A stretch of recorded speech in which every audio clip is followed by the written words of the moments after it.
పెళ్ళైనా పండగైనా వేడుక ఏదైనా పట్టుచీరల ప్రత్యేక వేదిక వారాహి సిల్క్స్. సాంప్రదాయానికి సౌందర్యానికి వారధి. నమస్తే, నేను కేశవ్ వెల్కమ్. ఆంధ్రప్రదేశ్ ఉప ముఖ్యమంత్రి పవన్ కళ్యాణ్ ఒక ఆసక్తికరమైన ట్వీట్ చేశారు. బంగ్లాదేశ్లో ఉన్న హిందువుల మనోభావాలు, ముఖ్యంగా మైనారిటీలని కాపాడేటువంటి విషయంలో తన సహృదయతను చాటుకుంటూ యుఎన్ ఐక్యరాజ్య సమితి ఇన్వాల్వ్ అవ్వాలనేటువంటి విజ్ఞప్తిని చేశారు. అసలు బంగ్లాదేశ్లో ఏం జరిగింది, పవన్ కళ్యాణ్ ఢిల్లీ పర్యటనలో ఉన్న సందర్భంలో ఈ వ్యాఖ్యలు అంటే ఈ ట్వీట్స్ చేయడానికి కారణం ఏంటి, ఈ అంశాన్ని విశ్లేషించేటువంటి ప్రయత్నం చేద్దాం. మనతో పాటు సుబ్రహ్మణ్యం గారు, అనలిస్ట్ ఉన్నారు. సుబ్రహ్మణ్యం గారు నమస్కారం. నమస్కారం సార్. పవన్ కళ్యాణ్ గారు గతంలో కూడా బంగ్లాదేశ్లో జరిగినటువంటి అధికార మార్పిడి ఒక రకంగా చెప్పాలంటే, ఎందుకంటే అక్కడ బలవంతంగానే ప్రభుత్వం బదలాయించారు, ప్రజాస్వామ్య పద్ధతిలో గెలిచినటువంటి ప్రభుత్వాన్ని అనేటువంటి అభిప్రాయం ఉంది. కాబట్టి ఆ రోజు జరిగినటువంటి భౌతిక దాడుల విషయంలో ఆయన స్పందించారు. అవును సార్. ఇప్పుడు మళ్ళీ చిన్మయి కృష్ణదాస్ అరెస్ట్కి సంబంధించి ఆయన రియాక్ట్ అయ్యారు. అవును సార్. సో ఏంటి ఆ మాంక్కి ఒక సాధువు, అదే సార్, బంగ్లాదేశీ హిందూ సాధువు. అవును సార్. సో ఆయనకు ఉన్నటువంటి ఈయన రియాక్ట్ అయ్యేంత ఏం జరిగింది అక్కడ, ఎందుకు పవన్ కళ్యాణ్ గారు ఈ అంశాన్ని అంతర్జాతీయ స్థాయిలో ప్రస్తావించాల్సిన పరిస్థితి వచ్చింది? సార్, ఇప్పుడు మీరు చూసినారంటే సనాతన ధర్మము, హిందూ ధర్మం గురించి జనరల్గా దానికి సంబంధించినటువంటి మత గురువులు కానీ మత నాయకులు కానీ మాట్లాడడం సర్వసాధారణం. రాజకీయ నాయకుల్లోకి వచ్చేటప్పటికి రీసెంట్గా మనం గమనిస్తున్నాము, ప్రతి ఒక్క ఇన్సిడెంట్లో అంటే పవన్ కళ్యాణ్ గారి అనాలిసిస్ వచ్చేసి గ్లోబల్గా ప్రపంచం మొత్తంగా హిందువులు మైనారిటీగా అయిపోయినాము, మా మీద అది పనిగా దాడులు జరుగుతున్నాయని చెప్పేసి గొంతెత్తుతున్న ఫస్ట్ రాజకీయ నాయకుడు పవన్ కళ్యాణ్ గారని చెప్పచ్చు సార్. కొంతమంది రాజకీయ నాయకులు మాట్లాడతారు మతం గురించి, అది కేవలం ఎలక్షన్ టైంలో ఓట్ల కోసం జరిగే సిచ్యువేషన్లో మాట్లాడతారు. రీసెంట్గా మీరు చూసినారంటే పవన్ కళ్యాణ్ గారు మనకు పాకిస్తాన్లో ఒక ఇద్దరు ఆడపిల్లల మీద జరిగినటువంటి అఘాయిత్యం గురించి మాట్లాడినాడు, ఒక కుర్రాడు పాడిన పాట గురించి మాట్లాడాడు. అప్పుడు కూడా బంగ్లాదేశ్లో జరిగిన ఇన్సిడెంట్ గురించి ఆయన ఒక మాట చెప్పడం జరిగింది. జర్మన్లో ఒక గుడి దగ్గరికి వెళ్ళినప్పుడు ఖలిస్తానీలు చేసిన దాని గురించి కూడా మాట్లాడారు, కెనడాలో సార్.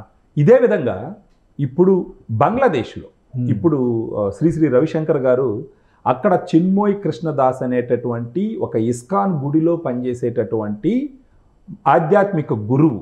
అక్కడ హిందువులు మైనారిటీ సార్, మీకు తెలుసు. ఆ హిందువుల మీద జరుగుతున్నటువంటి దాడులు, అట్రాసిటీస్ గురించి గవర్నమెంట్ వినాలనే ఉద్దేశంతో ఆయన వచ్చి ఒక ప్రొటెస్ట్ చేయడం జరిగింది. అంటే మా మీద జరిగే అట్రాసిటీల్ని మీరు స్టాప్ చేయండి, మా కోరికలు మీరు పట్టించుకోండి అని చెప్పేసి ఒక ర్యాలీ లాగా చేయడం జరిగింది. ఆ సమయంలో అక్కడ ఉన్నటువంటి ప్రొఫెసర్ మహమ్మద్ యూనస్, ప్రస్తుత మినిస్టర్, ఈయన్ని అరెస్ట్ చేయడం జరిగింది ఢాకాలో.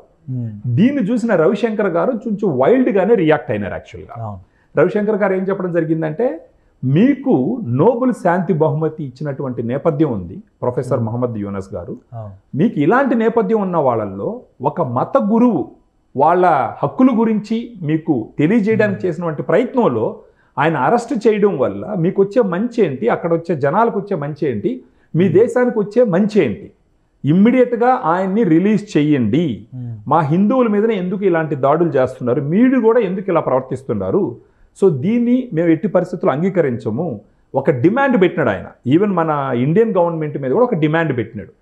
ఆ వీడియోని ట్వీట్ చేస్తూ ఇప్పటి ఛత్రపతి మహాజీ శివాజీ లాగా ప్రవర్తిస్తున్నటువంటి మన పవన్ కళ్యాణ్ గారు ఆయన కొంచెం కూడా ఘాట్గా రిప్లై ఇచ్చినాడు. ఆయన ఇంకా కొంచెం చరిత్ర వెనక్కిపోయి మాట్లాడడం జరిగింది.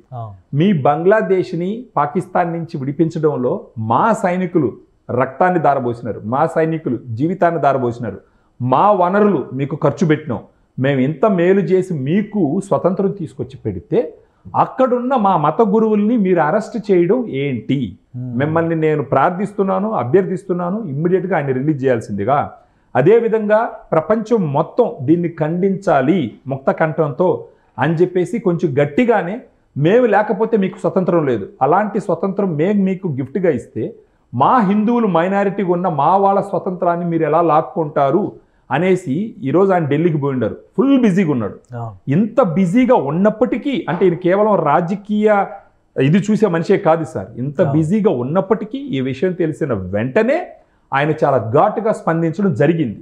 సో దీంట్లో నిజాయితీ చూడాలా, ఓన్లీ రాజకీయ లబ్ధి కోసం చేసినటువంటి ట్వీట్ కాదు సార్ ఇది. సరే, అంటే బంగ్లాదేశ్లో జరుగుతున్నటువంటి రాజకీయ పరమైనటువంటి మార్పులు చేర్పులు, ఎత్తుగడలు, తిరుగుబాట్లు ఈ కోణంలో చూసినప్పుడు చిన్మయ్ కృష్ణదాస్ దేశద్రోహానికి పాల్పడ్డారు అనేది అక్కడ ప్రధానమైన ఆరోపణ. దేశ జెండాని, బంగ్లాదేశ్ జాతీయ జెండాని అగౌరవపరిచారు అనేది అక్కడ చేసినటువంటి ఆరోపణ.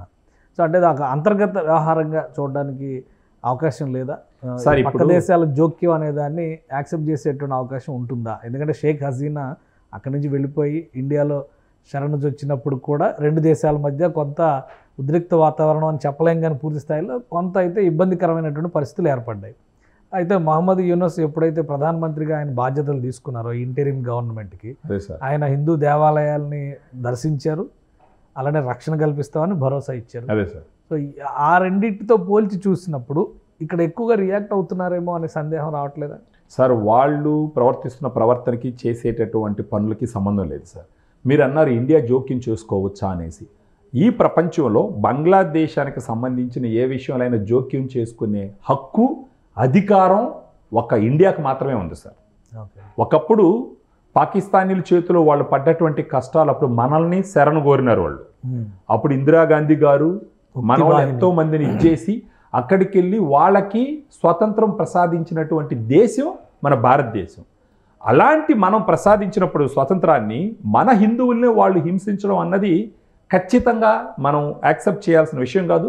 ఇప్పుడు హిందూ అయిన ప్రతి ఒక్కడు ప్రపంచంలో ఏ మూలనున్నా సరే, మన పక్కనున్న మన నైబరింగ్ కంట్రీలోనే మనం అట్రాసిటీస్ కంట్రోల్ చేయకపోతే మనకెంతో దూరంగా ఉన్న యుఎస్, కెనడా ఇలాంటి దేశాల్లో చేస్తామన్న వాళ్ళు అర్థం లేదు సార్. అందులో వీళ్ళు ఒకటంటే పవన్ కళ్యాణ్ గారు ఆల్రెడీ ఢిల్లీ టూర్లో కూడా పదే పదే వారాహి డిక్లరేషన్ ఇస్తూ కేంద్ర మంత్రులందరికీ కూడా ఈ సనాతన రక్షణ బోర్డు వీటి గురించి మాట్లాడుతున్నారు. అవును సార్. అక్కడ కృష్ణదాస్ గారు కూడా సనాతని జాగరణ మంచ అనే దానికి అధికారిక ప్రతినిధి ఆయన. అవును సార్. సో ఏంటి బంగ్లాదేశ్ హిందువులు, భారతీయ హిందువులు ఒకటవుతున్న సంకేతాలు ఏమైనా ఉన్నాయా ఇందులో?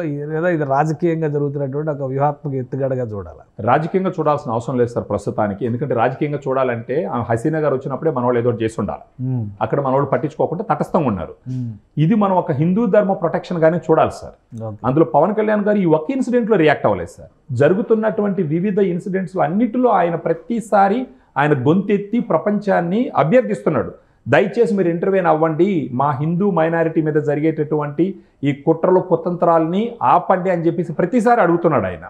సో పవన్ కళ్యాణ్ గారు లాగా ఇండియాలో అందరూ రాజకీయ నాయకులు మాట్లాడితే ప్రపంచంలో ఉన్న హిందువుల మీద ఇలాంటి అట్రాసిటీస్ తగ్గేదానికి అవకాశం చాలా ఎక్కువ ఉంది. కారణం ఏంటంటే మనది లార్జెస్ట్ కంట్రీ సార్ గ్లోబ్లో.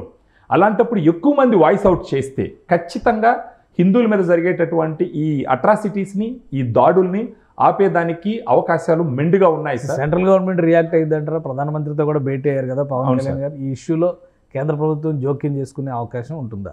చేసుకునే విధంగా పవన్ కళ్యాణ్ గారు ప్రయత్నించడం మంచిది సార్. ఇప్పుడు మీరు చూసినారంటే పవన్ కళ్యాణ్ గారికి ఓపిక ఎక్కువ. 1, 2, 3, 4, 5 చూస్తాడు. అదేవిధంగా జరిగింది ఎంతో ముందర మన ఆంధ్రప్రదేశ్లో కూడా ఈ సోషల్ మీడియాలో అబ్యూజ్ చేస్తున్న వాళ్ళందరూ చూసి ఒక్కసారి ఆయనకి పీకు పోయిన తర్వాత రియాక్ట్ అయినాడు ఆయన. అప్పుడు యాక్షన్ ఎలా తీసుకున్నారో తెలిసింది. ఈ విషయంలో కూడా ఏదో ఒక రోజు వస్తుంది సార్. ఆయనకి ఆ రేంజ్ స్టేటస్ కూడా వస్తుంది మన దేశంలో, ఖచ్చితంగా వస్తుంది. ఆ రేంజ్ స్టేటస్ వస్తుంది. ఏదో ఒక రోజు ఆ రేంజ్లో రియాక్ట్ అవుతాడు. అప్పుడు జరిగే పరిణామాలే వేరే రకంగా ఉంటాయి.